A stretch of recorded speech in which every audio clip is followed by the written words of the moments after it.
Assalamualaikum warahmatullahi taala wabarakatuh dan juga salam sejahtera diucapkan kepada semua pelajar.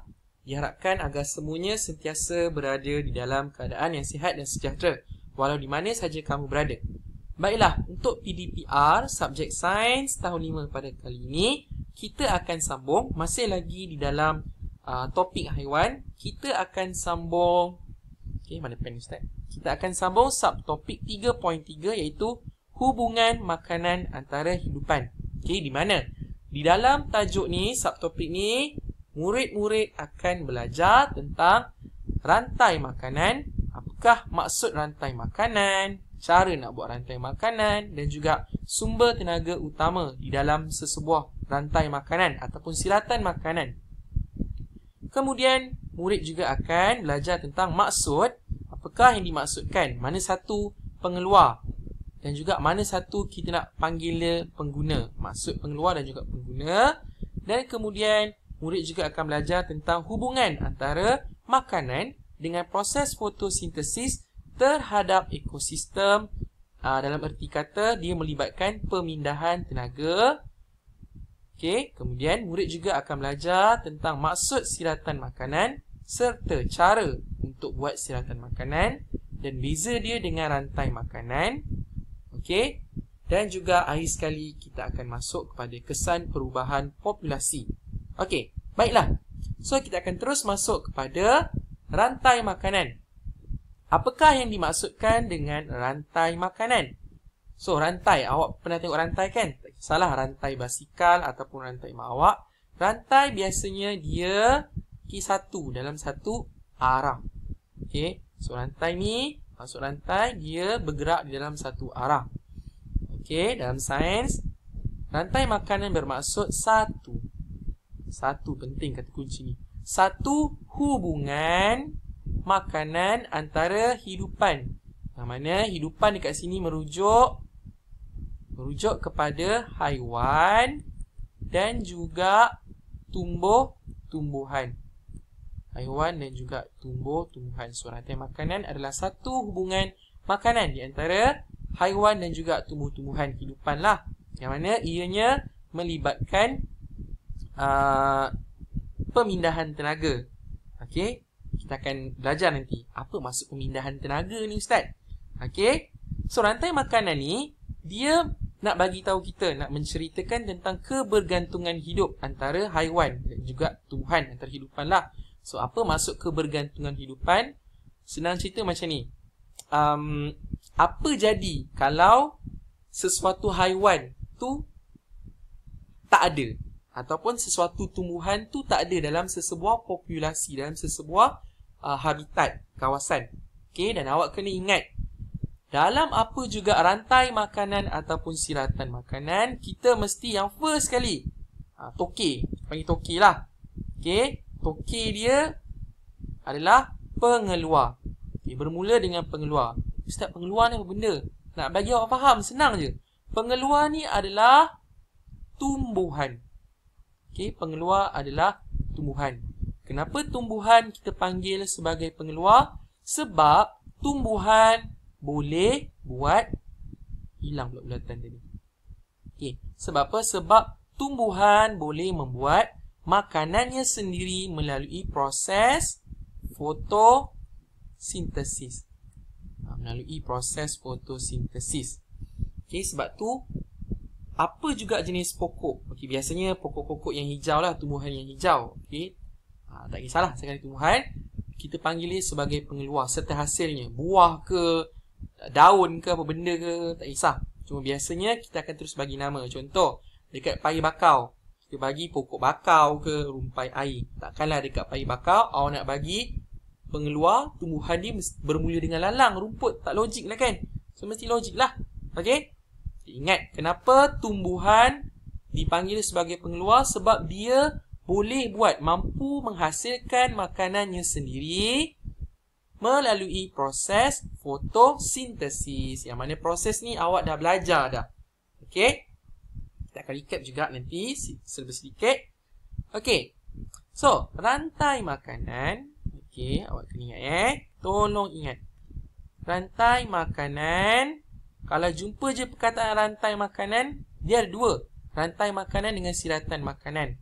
Okey, tapi ini kita masuk rantai dulu. Rantai makanan dia mesti berada di dalam satu arah. Satu je. Dia tak ada cabang-cabang yang lain. Okey, di dalam satu arah, dan dia menceritakan tentang macam mana haiwan dan juga tumbuhan ni saling memerlukan antara satu sama lain. Okey, jelas ya. Dan tumbuhan adalah pengeluar. Tumbuhan adalah pengeluar. Sebab apa kita panggil tumbuhan tu sebagai pengeluar? Sebab dia boleh menghasilkan makanan sendiri melalui proses fotosintesis. Ustaz, macam mana kita nak buat rantai makanan? Sekarang barulah kita masuk cara nak buat rantai makanan. Okey, so ini contoh dia. Ustaz ambil contoh habitat. Okey, habitat ni Ustaz ambil contoh dekat kawasan Paya Bakau. So habitat ni maksudnya adalah tempat tinggal, okey, ataupun kawasan haiwan dan juga tumbuh-tumbuhan. Sebagai contoh Ustaz ambil dekat kawasan Paya Bakau. Kemudian Ustaz ambil, ada banyak kan contoh kehidupan kan, tapi Ustaz ambil contoh beberapa contoh buah-buahan, okey, daripada pokok.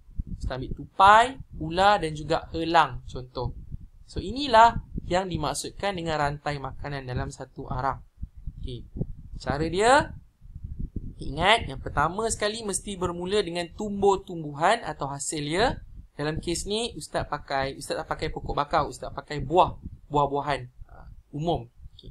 Ustaz, saya tak nak pakai buah-buahan, saya nak pakai pokok bakau, saya nak pakai rumpai air. Tak kisah, ikutlah. Yang penting logik. Okey? Logik. Janganlah pula kat sini tiba-tiba awak tulis rumpai air, lepas tu kat sini tupai. Tak logik lah, kena logik lah. Okey? So kat sini tupai, so sini buah-buahan lah. Logik sikit.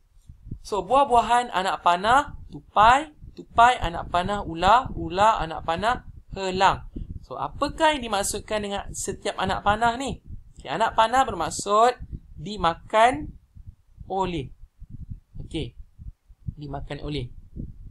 Okey, so ingat anak panah ni penting ya. Kalau dalam rantai makanan ataupun siratan makanan, dia bermaksud dimakan oleh. Kita tak akan tulis macam ni. Kita tak akan tulis dalam bentuk ayat. Contoh, buah dimakan oleh tupai. Titik. Tulis pula tupai dimakan oleh ular. Stop, titik. Betul, tulis pula ular dimakan oleh elang. Betul. Yang ini sebenarnya betul kalau kita belajar bahasa Melayu. Sekarang kita belajar sains. Okey? Dah dimakan oleh ni. So, nak senang, kita tukar, kita simbolkan dimakan oleh ni dengan simbol anak panah. Tak kisahlah awak nak buat anak panah bentuk macam ni ke. Sorry. Kita ni pula. Awak nak buat anak panah bentuk macam ni ke. Padam. Okay, awak nak buat anak kena tegak lah, kecil-kecil kemas-kemas lah. Bisa pakai pen so tak tegak. Macam ni ke, ataupun awak nak buat anak panah bentuk macam ni. Ikut awak, tak kisah. Tapi kalau Ustaz lebih suka anak panah bentuk macam ni. Senang. Buat garisan, dah jadilah anak panah. Okay. So ini maksudnya buah-buahan dimakan oleh tupai, tupai dimakan oleh ular, ular dimakan oleh elang. Okay. Jelas ya? Okey, kita tengok kepada contoh yang kedua. Okey, contoh yang kedua ni habitat Ustaz ambil dekat padang. Okey, melibatkan rumput, belalang, mentadak dan juga burung. So, kita susun. Okey, yang pertama sekali mesti bermula dengan tumbuh-tumbuhan. Okey, tumbuh-tumbuhan yang mana Ustaz pilih tumbuhan kat sini rumput. So, rumput, anak panah maksudnya apa? Dimakan oleh rumput, dimakan oleh belalang, belalang dimakan oleh mentadak, mentadak dimakan oleh burung. Okey. Ini contoh je. Ada banyak lagi haiwan lain dekat padang. Ini sebagai contoh nak bagi awak faham. Inilah yang kita kata sebagai rantai makanan. Okay, ini bentuk rantai makanan di dalam satu arah sahaja. Satu arah. Okey. Dan biasanya okey, awak kena ingat ni pengeluar, apa juga jenis tumbuhan, asalkan di pokok atau tumbuhan, kita panggil dia pengeluar. Manakala haiwan-haiwan yang lain, okey, belalang, mentadak, burung, itu semua kita panggil sebagai pengguna. Maksudnya pengguna ni adalah haiwan lain yang makan tumbuhan ataupun haiwan yang lain. Okey, ingat pengeluar tumbuh-tumbuhan, apa juga jenis pokok. Sebab apa? Sebab dia adalah boleh membuat makanan sendiri melalui proses fotosintesis. Manakala belalang, mentadak, burung ni sebab dia haiwan yang lain, okay, diperlukan hidupan yang lain untuk hidup, so kita panggil dia sebagai pengguna. Okey, so ni adalah contoh. Ini kalau dalam bentuk gambar lah. So kalau macam ni, Ustaz kata contoh. Okey, bina rantai makanan berdasarkan rajah berikut. So senang aja, dia dah bagi gambar, so awak tulis je lah ini apa. Ni rumput, let's say rumput. So awak tulis lah rumput. Okey, jangan tulis dimakan oleh, awak terus buat anak panah. Mak hilang pula. Okay. Dimakan oleh belalang. Kemudian belalang dimakan oleh katak. Buat anak panah. Belalang dimakan oleh katak. Kemudian katak, anak panah. Anak panah yang maksudnya apa? Dimakan oleh ular. Dan seterusnya. Okey. Tengoklah ada berapa banyak haiwan yang ada dalam suatu habitat tu ikut awak. Okey. Kalau macam ni ada 1, 2, 3, 4, 3, ada 5. Ada rumput, belalang, katak, ular dengan haiwan. Okey. Jelas ya. Kemudian, okey, tadi saya terangkan, saya takkan ni penting.